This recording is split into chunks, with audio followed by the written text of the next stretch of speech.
The Citadel did not glitter. That was the first thing Ambassador Mark Stone noted. Humanity's media had always depicted it as a jewel in the void, a station of light and crystal. The reality was far more intimidating.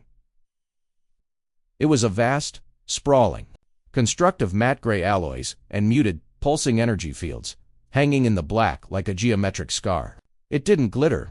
It absorbed the light, swallowing the starlight of the Cygnus sector. Mark's diplomatic shuttle, the Olive Branch, was a repurposed Earth Navy frigate, and it felt like a blunt, primitive club next to the surgical precision of the Citadel. The ship itself wasn't allowed to dock. Of course not. A specialized sterile transit pod detached from the station's main ring and enclosed his ship in a crackling blue containment field. A moment of vertigo, a slight hum, and the pod was pulling them toward the station's core. "Ambassador," came the clipped, synthesized voice of the Citadel's arrival control. "You will be met by your liaison at the primary quarantine, please. Remain in your vessel until biocontainment seals are confirmed. Welcome to the Citadel." The welcome was delivered with all the warmth of a medical diagnosis. Mark straightened his dark blue diplomatic suit. "Here we go, I guess." He was a man of medium height, with laugh lines around his eyes and a handshake that was by Galactic standards. Agrotech. He'd been chosen for this post not because he was a brilliant negotiator, but because his blood pressure was unflappable. He was, as his predecessor had put it, professionally calm. The pod docked with a hiss that was almost too quiet. Olive Branch's airlock opened to reveal not a grand hall, but a small, white, antiseptic chamber. Standing in the center was a creature that looked like a 4-foot tall, impossibly slender heron, draped in shimmering silver robes. This, Mark knew, must be Tilir, of the Cathari species. Bowed his head low, his long, delicate beak-like snout nearly touching his own knees. His voice was a series of soft, melodic chirps, translated instantly by the small silver disc on Mark's lapel. "Honored Ambassador Stone," the translator chirped, its voice a smooth, neutral alto. "It is an unfathomable privilege. I am Tylir, your primary attaché. Please, grace us with your presence. But, do not, if you would be so kind, exhale." Sharply, Mark stepped out, offering a smile. "Tylir, it's a pleasure." "Thank you." Mark extended his hand for a handshake, a gesture he'd been explicitly told not to do. It was pure, stupid, human instinct. Tylir let out a high-pitched, terrified whistle and flinched back, his large, liquid black eyes widening. He splayed his four-fingered, two-thumbed hands in a gesture of placation. "My apologies, honored Ambassador. I am not rated for kinetic contact salutations. My sincerest apologies." Mark slowly, awkwardly, lowered his hand. "Right. Sorry. My mistake. Force of habit. Of course. Of course.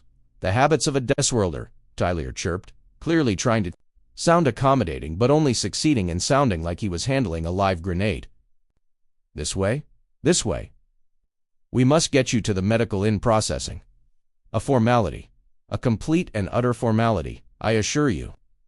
The sterile chamber opened into a long, gleaming white corridor. The air was the first thing that hit Mark. It was cold, sterile, and had a sharp, metallic tang, like the inside of a brand-new machine. It was so clean it felt wrong. It felt thin. He was used to the Olive Branch's recycled air, which always smelled faintly of filter lint and old coffee. This Citadel air was so pure, his lungs felt like they had to work twice as hard to get anything out of it. "The station is impressive," Tylir Mark said, his voice echoing slightly in the silent hall. There was no background hum, no chatter, no footsteps but their own. "It is clean," Tylir replied, as if this was the highest virtue. "The Citadel prides itself on a 999% pathogen-free environment. All air is filtered, irradiated, and reionized on a 400-second cycle. It is the safest place in the galaxy." Mark resisted the urge to rub his nose, which was already starting to itch in protest of the aggressively pure air. 9-9-9, you say? Fantastic. Absolutely fantastic. Asterisk, the formality of the in-processing medical scan was anything but. Mark was led into a chamber that was even whiter and brighter than the hallway. The room itself seemed to be the medical instrument. Tylir was not permitted entry. Instead, two floating, teardrop-shaped medical drones buzzed in. followed by a being encased in a full self-contained environmental suit that looked robust enough to survive re-entry. Ambassador Stone, a synthesized voice boomed from the suited figure. I am Chief Technician Virl, Citadel Biosecurity. You will now undergo mandatory quarantine screening. Of course, Dr. Orr. Technician, Mark said. Whatever you need. Please stand on the central plate. Mark stepped onto a slightly raised disc in the center of the floor. A pale blue light scanned up and down his body. A series of panels in the wall slid open, revealing complex sensor arrays that whirred and clicked dot inside the suit's dark visor. Mark could just make out two glowing, crystalline eyes. Virl was a Zilligen, a species that perceived the world in chemical and energetics. To Virl, Mark probably looked less like a man and more like a walking, shedding cloud of biological contamination. Readings are anomalous, Virl's voice boomed. The Xylosian stepped closer to a floating data screen.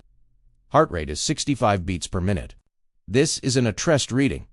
That's right, Mark said. Actually, I'm a little wired from the trip. Usually, it's closer to 60. 60, Virl repeated, flatly. The technician turned to one of the drones. The data is corrupt. The percussion is too high. Calibrate the audio sensor.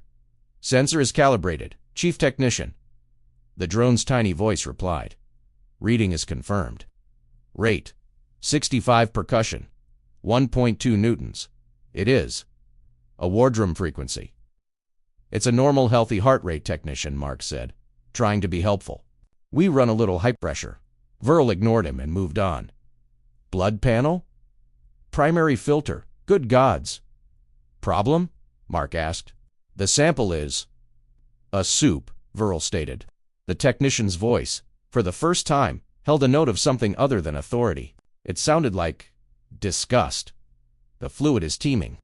We are detecting 1, 4, 12 distinct dormant viral strains, 44 separate bacterial colonies, multiple unclassified protein chains. Ambassador, what is the nature of the canine symbiont that has attacked you? Mark blinked. Canine symbiont? I.O. You mean the antibodies? I've had dogs. Most humans have. I'm not sick. That's just an immune system. An immune system, Virl repeated, as if tasting a foreign, foul word. You are telling me this. This chaotic biological arsenal is your baseline, that you are walking around, leaking these things into the environment? Well, I wouldn't say leaking, Mark began. We are detecting a microbial shed rate of over 40,000 particles per minute. The drone chirped. It is unacceptable, Virl declared. The Xylusian pointed a gauntleted finger at Mark. You are, by Citadel definition, a walking level for Buge, Hasagji. I can assure you, Mark said, activating his professional calm with great effort. I am perfectly healthy. Earth has a robust biosphere. We coexist with it. It's what makes us strong. It is what makes you filthy, Virl snapped. The technician waved a hand, and the scanners powered down. Your predecessor. She at least had the decency to live in a sterilized...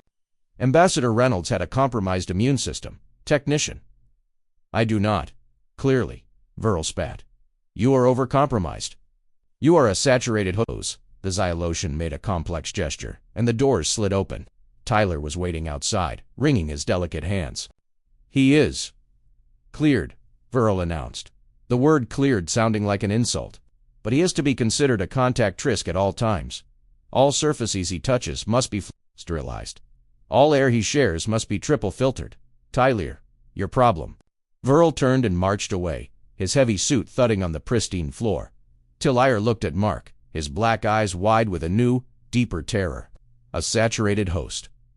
Wondrous. This way to your quarters, honored ambassador. The diplomatic mixer was, by Citadel standards, a high-energy affair. This meant the ambient lighting was at 70% capacity, and the low vibrational music was just barely audible. It was held in the atrium of 1,000 species, a cavernous, climate-controlled dome with a holographic sky. Representatives from hundreds of worlds floated, slithered, and walked, holding tiny bulbs of purified nutrient gas or elemental. Mark was the unambiguous center of attention. Not in a good way. He was a celebrity, yes, but the kind of celebrity that might explode. Every time he moved, A ripple of polite avoidance spread through the crowd. Aliens would bow, chirp their greetings, and then find a very pressing reason to be on the other side of the room. Tyler, to his credit, was sticking by Mark's side, though he looked like he was about to faint. "You are making a wonderful impression, honored ambassador," Tyler chirped, his voice trembling. "The Varisi delegation noted that your epidermis eye is self-regenerating at a visible rate." Mark looked at his hand. "I had a paper cut." "It's healing." "Fascinating," Tyler said, then took a large gulping sip of his nutrient-gas. Mark, meanwhile, was miserable. The air, it was still the air. It was so dry, so sterile, it was actively pulling the moisture from his sinuses. He felt a familiar, unwelcome tickle in the back of his throat. A dryness. A classic, 21st century airplane air. Tickle. Oh, no, not here, not now. He'd been on the station for less than 12 hours. He couldn't get sick. He wasn't sick. It was just an irritation. He smiled at a passing gelatinous being that was wearing a diplomatic sash of glowing lights. "A pleasure to meet you, ambassador, ... The tickle was growing. It was becoming an itch. A raw, impossible-to-ignore demand. He needed to cough. Just a small one. A little ahem to clear his throat. He turned away from the crowd, trying to be discreet, and brought his hand to his mouth. He tried to swallow. The itch rebelled. It was a reflex. He let out a small, dry, sharp ... a-hem. It wasn't loud. By human standards, it was a polite, quiet clearing of the throat, in the dead silent, perfect atmosphere, atrium of 1,000 species. It sounded like a gunshot. The music stopped. The vibration ceased.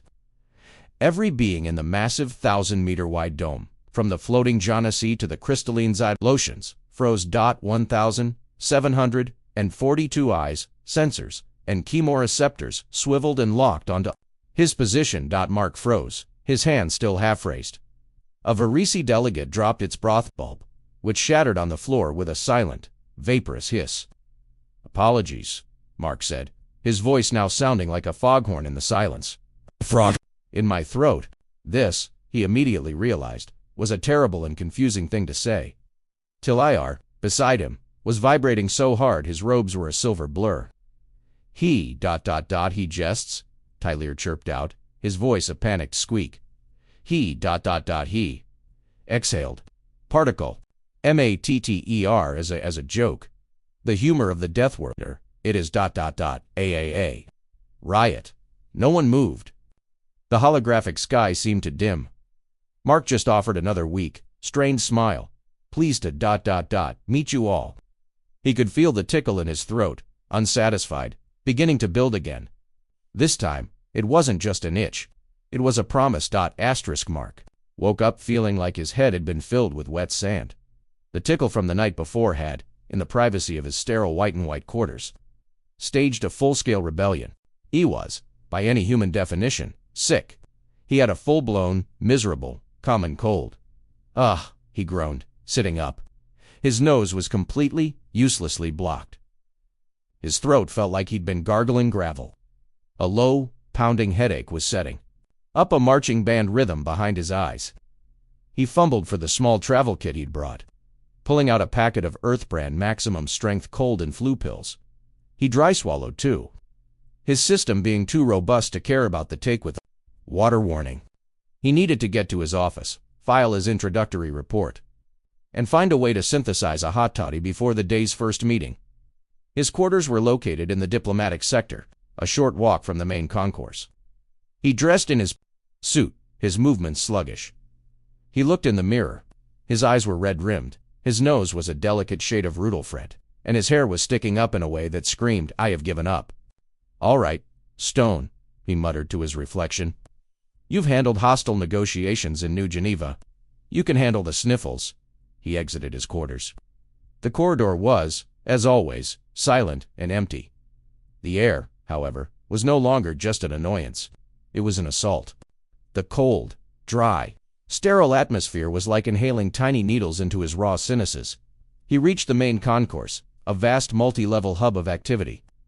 Aliens of all shapes and sizes were gliding along automated walkways, but as always, a respectful 20-foot blast radius was maintained around the human. The headache was getting worse. The pressure was building. He felt ... a new sensation. A tingling in his sinuses. A sudden, violent, unstoppable biological imperative. Oh, no, it wasn't a cough. It was its louder, more violent, and infinitely more aerosolized cousin. Oh, please. God, no. Not here. I can hold it. I can hold it. He couldn't hold it. His body seized up in a He had just enough time to think. I should cover my face, but not enough time to do it. His head snapped back. Ah, ... The sound was ... apocalyptic. It was a wet, percussive, shockingly loud explosion of sound, and, despite his best efforts, moisture. It echoed off the domed ceiling of the concourse like a thunderclap. For the second time in 24 hours, Mark Stone brought the Citadel to a complete, frozen standstill. Every alien within a 500-yard radius stopped. A small, furry creature from Procyon 5, which had been rolling along in a gyrosphere, shrieked and fainted. Tyler, who had been waiting for him by the transport tube, dropped his data slate, which clattered loudly in the sudden vast silence. Mark, nose running, eyes watering, just sniffed. Ugh, excuse me. He wiped his nose on a handkerchief. Before he could even put it back in his pocket, a new sound filled the air. It was not a sound the Citadel had ever produced before.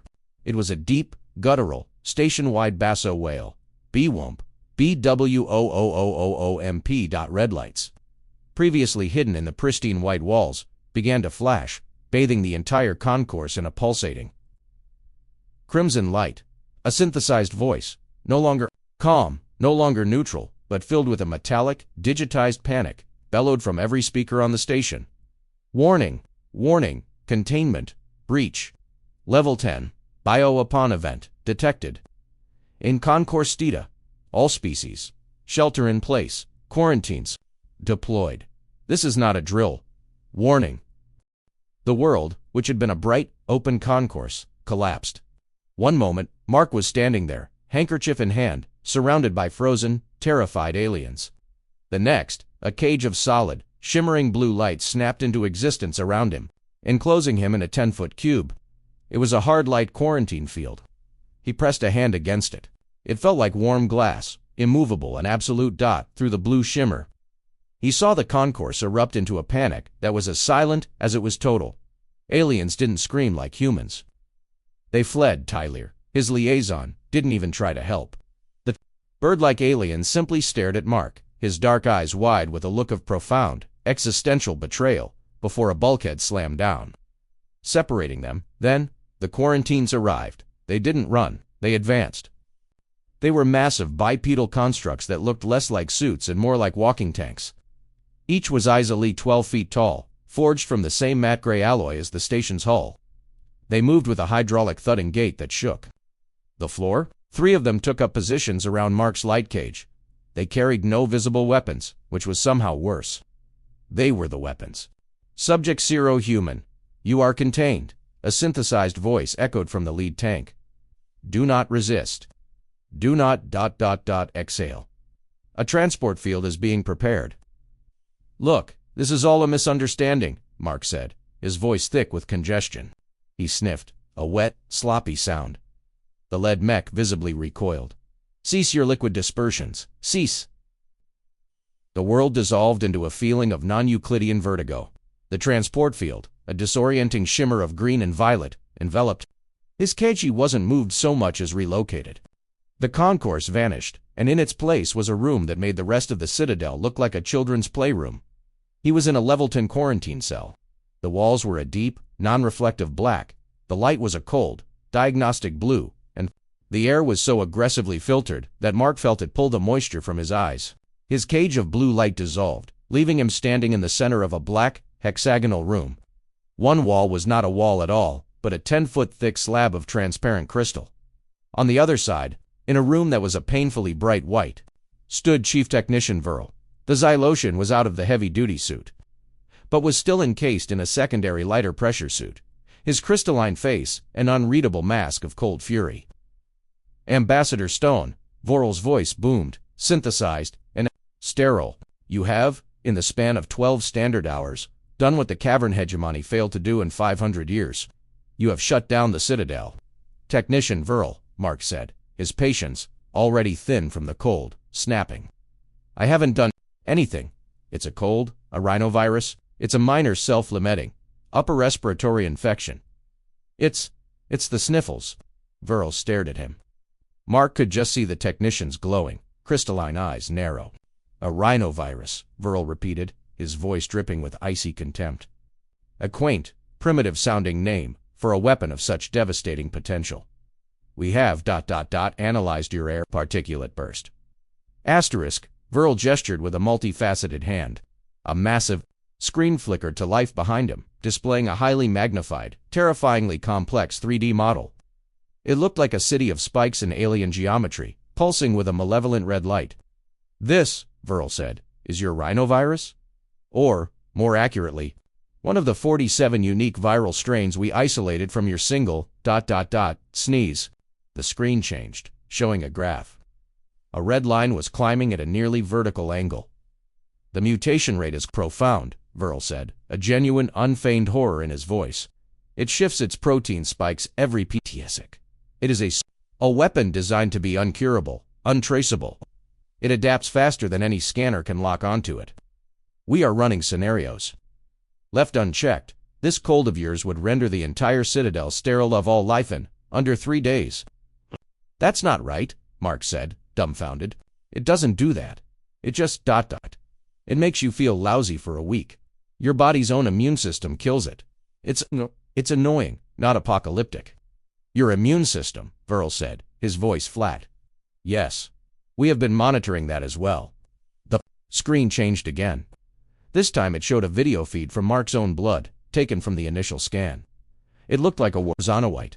Amoeboid-like shapes as white blood cells were swarming and consuming the red, spiky The phagocytes, as Viral called them, were not just cells. They were savage, hyper-aggressive, autonomous body drones. Your host body is not just a carrier, ambassador. It is the arsenal, Viral stated. Your immune system is a countermeasure. It learns the plague's adaptations and then hunts it. The two ... they are co-evolved. A weapon and a shield, locked in a permanent, planet-wide war. Your world is not a biosphere. It is a gladiatorial arena. Mark, who had been listening to this with growing disbelief, was now just feeling miserable. His headache was back, and the anti-gravity field in the cell was making him feel floaty and nauseous. Look, can I get an aspirin? A decongestant? And maybe some ... some hot tea? With lemon. Viral went rigid. The Xylosian turned to his assistants, who were cowering in the white room behind him, and muted his side of the microphone. Mark could only watch.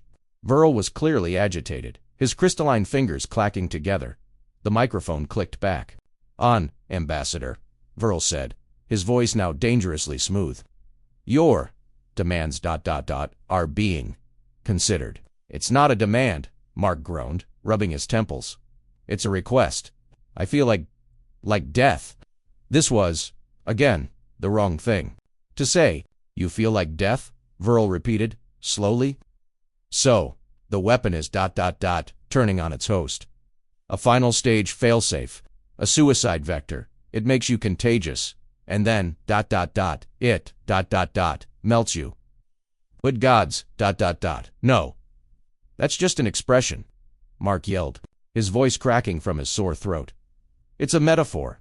There is no metaphor in biosecurity, Viral roared. There is only containment. Mark was left alone in the black hexagonal room.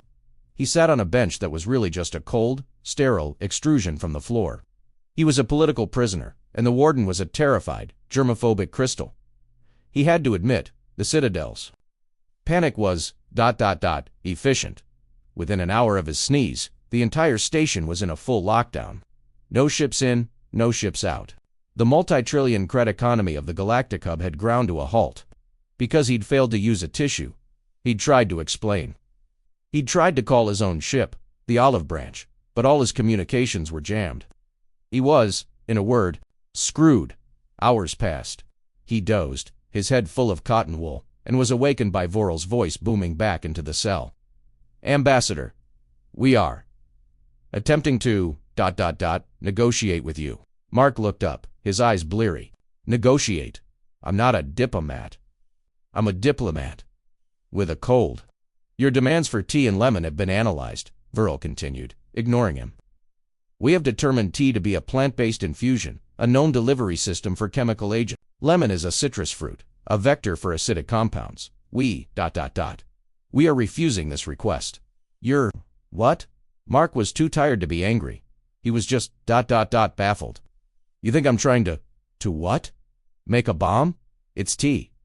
We will, however, meet your other demand, Verl said, almost proudly. What other demand? You requested a hot toddy, Mark blinked. He had, in his earlier, more miserable state, muttered that under his breath. A hot toddy you… You know what that is. We have… interrogated. Your ship's Verl said. It is a traditional earthrimedy, a concoction. We have prepared the components. A small sterile hatch opened in the wall. A robotic arm extended, holding a tray. On it were 3 sealed medical-grade containers. Mark walked over and looked at them. The first contained a clear, steaming hot liquid. The label read, Solvent H2O, 200 milliliters. The second contained a small crystalline powder. The label read, Dextrose compound, 10 grams. Sugar. The third, however, was a dark amber liquid in a heavy pressurized flask. The label read, Warning, C2H50H. Highly flammable volatile toxin, whiskey. We do not understand why you would demand this, Verl said, his voice layered with disgust. It is a potent neurotoxin. A solvent, a fuel, but if it will pacify the host, symptom, phase, single quotes, Mark, despite his headache, his fever, and his political imprisonment, felt the first genuine smile of the day. Technician, Mark said, his voice still a rasp. You have no idea. Send in the Lemonest and the Pathogen, and we might just survive this. Asterisk the panic, it turned out, was far more virulent than any rhinovirus. The Citadel's internal net was on fire. The plague weapon was just the start. The real problem was political. In the 24 hours of Mark's quarantine, 2 species had already recalled their ambassadors. The Shilly, a delicate, glass-boned species, had filed a formal protest with the Galactic Council, accusing humanity of biological terrorism and savage hygiene. A rumor was circulating that the human sneeze attack was a premeditated act designed to soften the station for a ground invasion. Where, the rumor went, would this invasion come from? The olive branch. Mark was watching this all unfold on a display in his cell, which Verl had granted him as a sign of good faith after he'd safely, sterilely consumed his hot toddy toxin. This is insane, Mark muttered, watching a floating gelatinous blob explain how human pack bonding rituals were just a precursor to swarm-based. It is… insane, Vorl's voice cut in. The Zilosian sounded tired. Deeply, fundamentally tired. The markets have crashed. The H2O-based economy species are hoarding water, believing you have poisoned the reservoirs. The Citadel, ambassador, runs on trust, not just filth. And you… you are a very untrustworthy creature. I'm a human, Verl, Mark said, standing up. The hot toddy had cleared his head a little. We're not… subtle. We're not plague vectors. We're just… durable. We're messy. We get sick. We get better. It's… life. This place. This sterile, perfect, clean place. This is what's unnatural. It is. Safe, Verl insisted, but his voice lacked its earlier conviction. Is it? Mark said, walking up to the thick crystal window. It's so safe that a common cold is an event. It's so safe that you're all… brittle.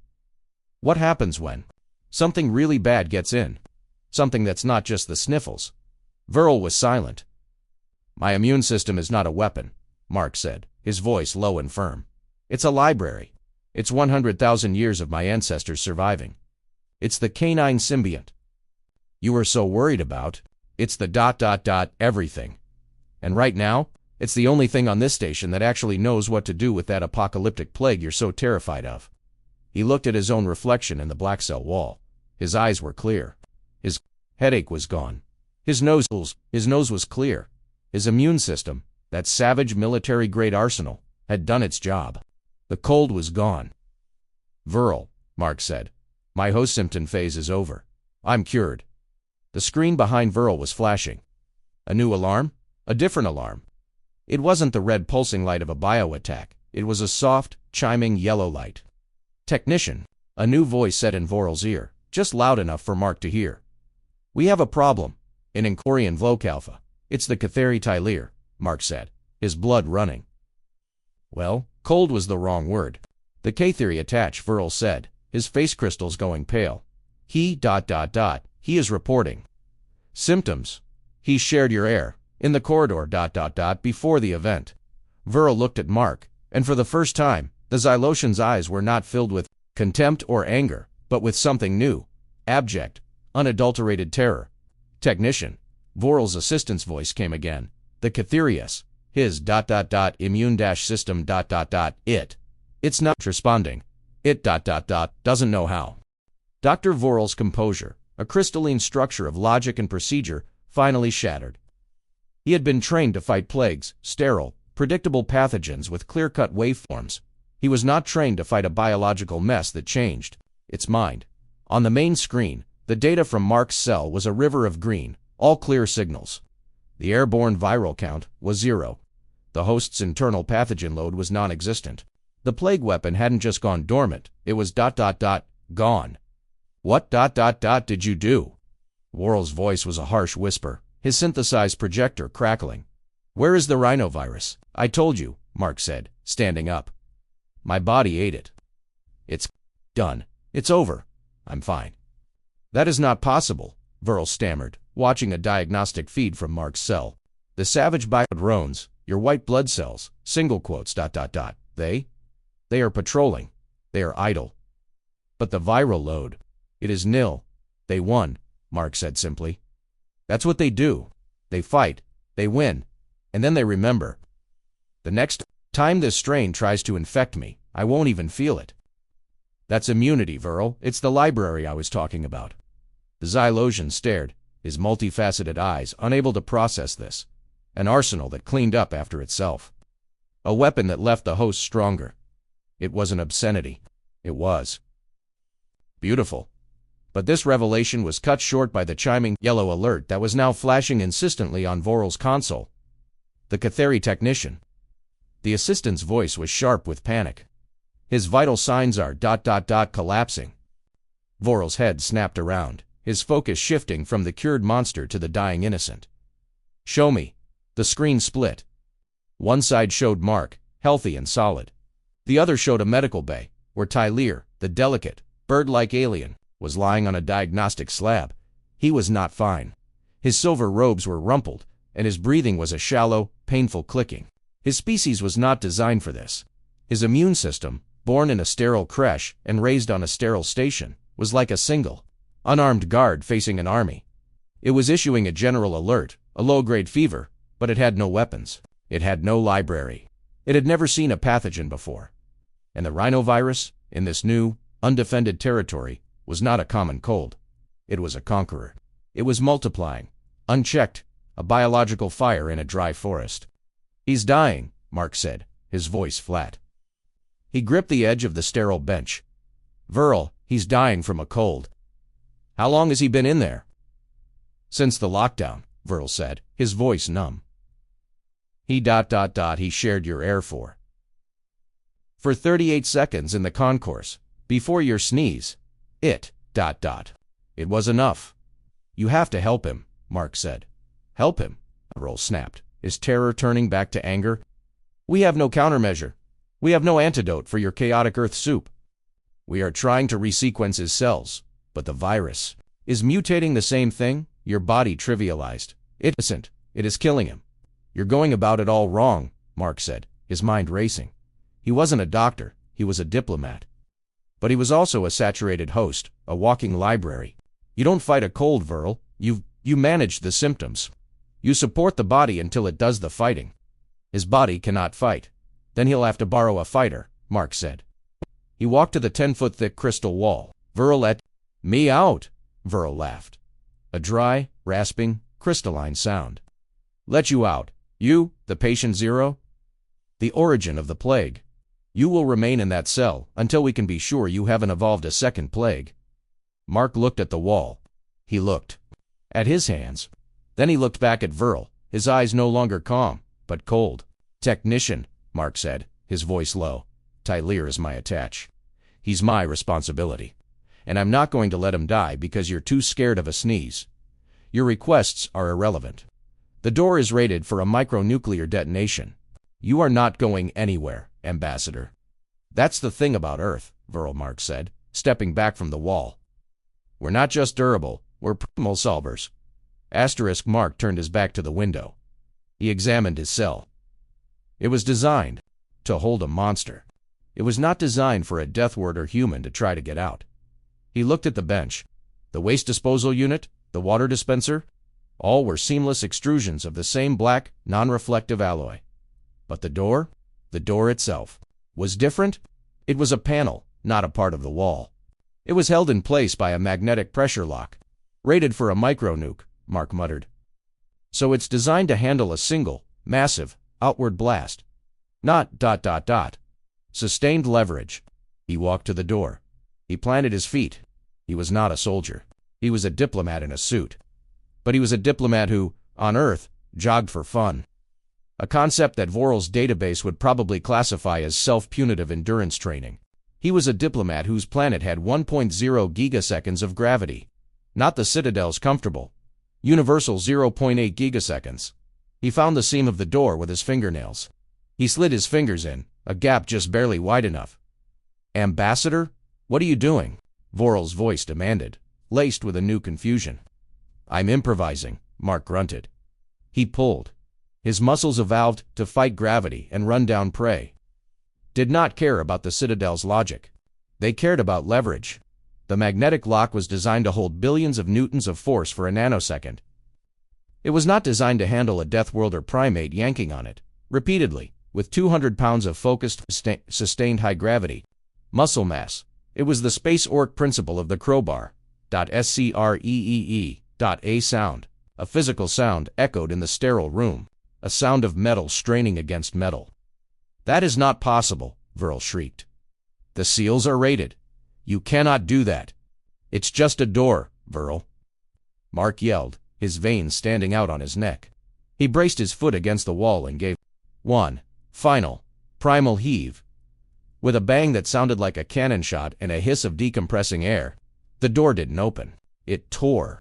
Mark ripped the impenetrable, micro-nuke-proof panel of superalloy off its tracks and threw it to the floor of the hallway, where it landed with a clang that echoed through the entire station's sensor grid. He stood there, in the doorway, breathing heavily, his tie askew. Vril and his two assistants, on the other side of their own window, just stared. They were in the white control room, safe. Mark was in the black hallway, out. "I'm going to my ship," Mark said, adjusting his suit jacket. "Then I'm going to the medbay. Try to stop me." He didn't run.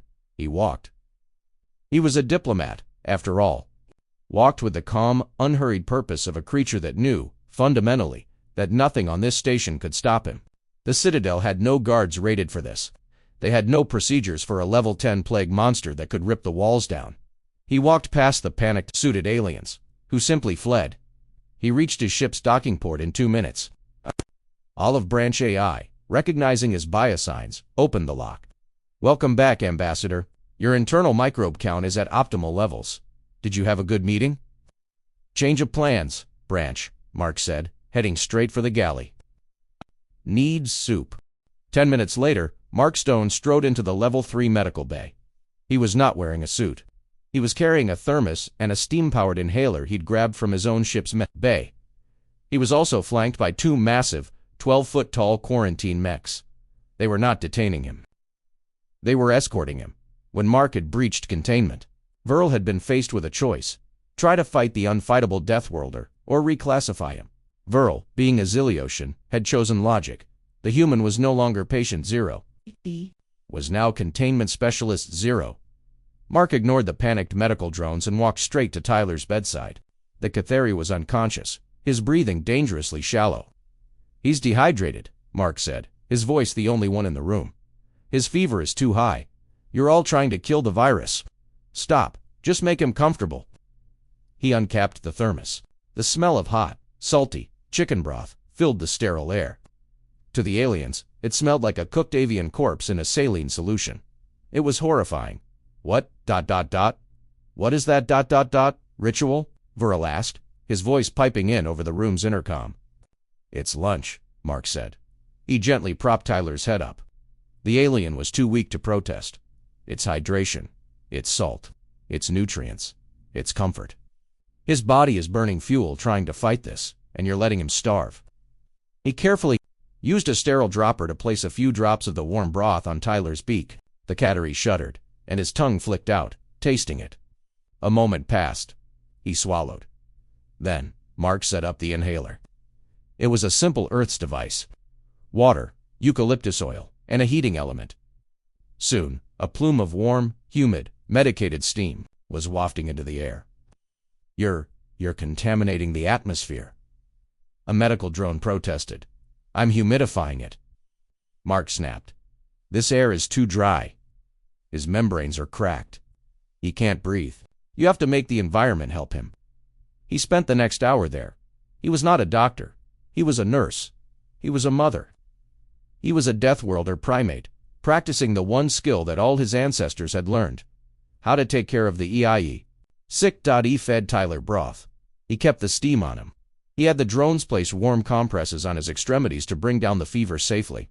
After 2 hours, Tyler's vitals stabilized. The clicking in his chest eased. His fever didn't break, but it lowered to a non-lethal level. He wasn't getting better. Not yet. But he had stopped dying. He has stabilized, Viral said, his voice on the intercom awestruck. Your soup and fumes. They are working. They are not enough, Mark said. He looked at his own hand, then at Tyler. He needs a fighter. His body doesn't have one. So he needs to borrow mine. He turned to Viral. You scanned my blood. You know what's in it. You called them savage biodrones. I call them antibodies. My cold is gone. My body is full of the things that killed it. I want you to take my blood, find those antibodies, and give them to him. A blood transfusion. Viral was horrified. Human blood? Into a Cattery? It would kill him. Your cells are too aggressive. Your blood is a toxin. Not the blood, Mark said, exasperated. The plasma. The serum. The part that has the antibodies. You are a doctor, Viral, a scientist. Stop being afraid of the filth and start using it. It was, Viral later admitted, the most elegant piece of bioengineering he had ever witnessed. And humanity had done it by accident. It took his team 6 hours. They took a sample of Mark's blood, a sample that the medical drones handled like it was a tiny black hole. They put it in the centrifuge. They isolated the serum, the clear, golden liquid that was left, and it was beautiful. It was not a chaotic soup. It was a perfectly crafted, targeted weapon system. It was an ocean of immunoglobulins, each one a key cut to fit the rhinovirus. They synthesized it. They replicated the proteins. They created a serum. They injected this serum, not Mark's actual blood, into Tyler. For an hour, nothing happened. Then, Tyler's vitals monitor went crazy. The Cattery's body temperature spiked. He shuddered. It's a rejection. A drone yelled. No, Mark said, who had refused to leave the room. It's a fight. He's not rejecting it. He's using it. He was right. The serum wasn't fighting Tyler. It was fighting for him. The human antibodies, Deathworlder, biodrones, were now in a new battlefield. They had no allegiance to humanity. They had an allegiance to their one single purpose: hunt the rhinovirus. And hunt they did. They swarmed the virus in Tyler's system. They neutralized it. They tagged it for destruction. And Tyler's own weak immune system, seeing the antibodies do the work, finally learned. It started to copy them. 2 days later, Tyler was sitting up in bed, sipping chicken broth. 1 week later, the Citadel reopened. The story had spread. Ambassador Mark Stone, the pathogen of Earth, had not brought a plague. He had brought the cure. The panic was over. The economic crash reversed. The Shelley delegation withdrew its protest and instead put in a trade request for human immunity. Serum's Mark was in his new, much larger office, which had a state-of-the-art human-grade HEPA filter that Mark was pretty sure was just a fancy fan he didn't use. Dr. Viral entered. The Zoloshan was not in a suit. He was wearing only his work robes, his crystalline skin exposed to the air.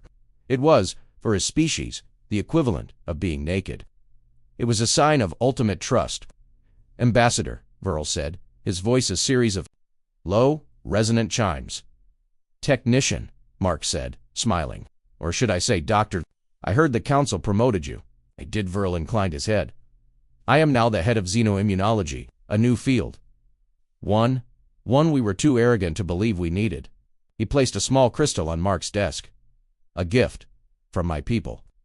Mark picked it up. It was a data crystal. "What is it?" "It is the analysis of your blood. All of it, not just the rhinovirus. We have isolated 100,000 years of your planet's library.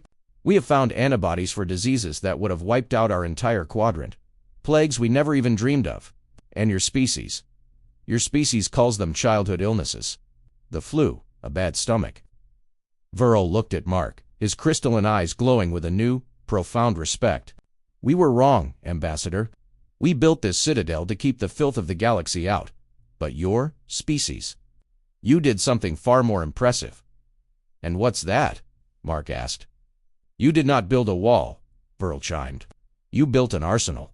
You did not flee from the pathogen. You turned the pathogen into your shield."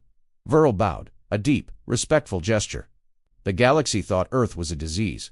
We were wrong. Earth is the antidote."